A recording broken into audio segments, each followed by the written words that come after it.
Hello, brothers and sisters. Welcome back to another 28 days and 28 verses.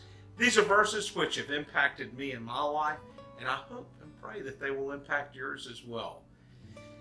Today, we're looking at John chapter 10. And the verse out of John chapter 10, and really that whole first section is speaking of the shepherd and the sheep. And it reminds me of the late 90s when I was traveling, visiting several different mission stations in the southern part of the nation of Niger. And that's just north of Nigeria. And one evening when we were coming back from our day's outing, I saw this young shepherd boy walking down through the back streets of the city. And as he would come to the gate of each house, a couple of sheep would turn and go into that gate. And he would come to another gateway, and a few more sheep would turn off from the rather large herd which he had been shepherding. And another person told me, they're like, if you get up early in the morning, he said, you will see a repeat as those sheep come out of those homes and add to the number of the herd which he will shepherd out into the hills. So the sheep, they each remembered where their individual home was, even though they were spending that entire day out together. So today's verse may start off with a negative sounding note, but it ends with a wonderful, wonderful word of encouragement for each of us, a wonderful blessing for each of us. So let's look at John chapter 10. We're going to be looking at verse 10. Jesus had been warning the people about the false messiahs, those who had come claiming to be the Messiah, or false prophets. If you think back to, we talked about with the prophet Jeremiah on day one of this series, how there were many false prophets who had stood up and given words that were inaccurate, misleading people, steering people away from God. Listen to what Jesus says regarding those who were false teachers, false prophets, false messiahs. John chapter 10, verse 10. The thief comes only to steal and kill and destroy, but I came that they may have life and have it abundantly. So think of what he's saying. This false messiah, this thief, this false teacher, false prophet, they come to steal, kill, and destroy. You see, they're coming to fleece the flock, to get rich, or to make a name for themselves.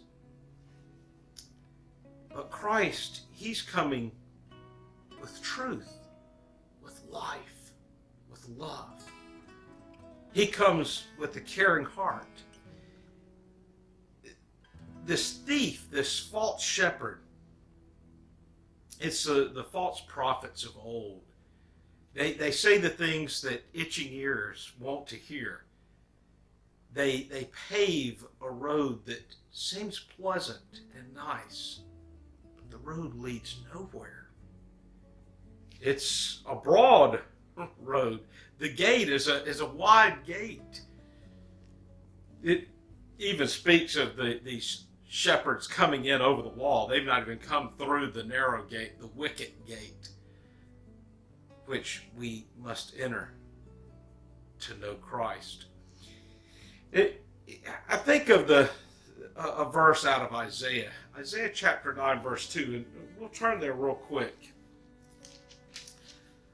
Isaiah chapter 9, verse 2, it really speaks of this light that's come into the world. It says, the people who walk in darkness will see a great light. Those who live in a dark land, the light will shine on them. Who's the king of this land? The king is the good shepherd. It's Christ. I want you to reflect on this latter part of this verse rather than the beginning. The beginning's really a warning. The beginning is this thief. They come to steal, to kill, to destroy. What does Christ leave us with?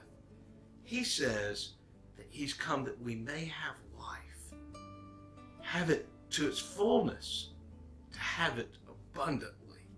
And that's the life that he desires for you to have a full life, to have it abundantly. Contrary to killing and destroying as the false prophets did, his purpose is to bring joy and fulfillment to your life. I'll end with reading this verse one more time. John chapter 10, verse 10. The thief comes only to steal and kill and destroy.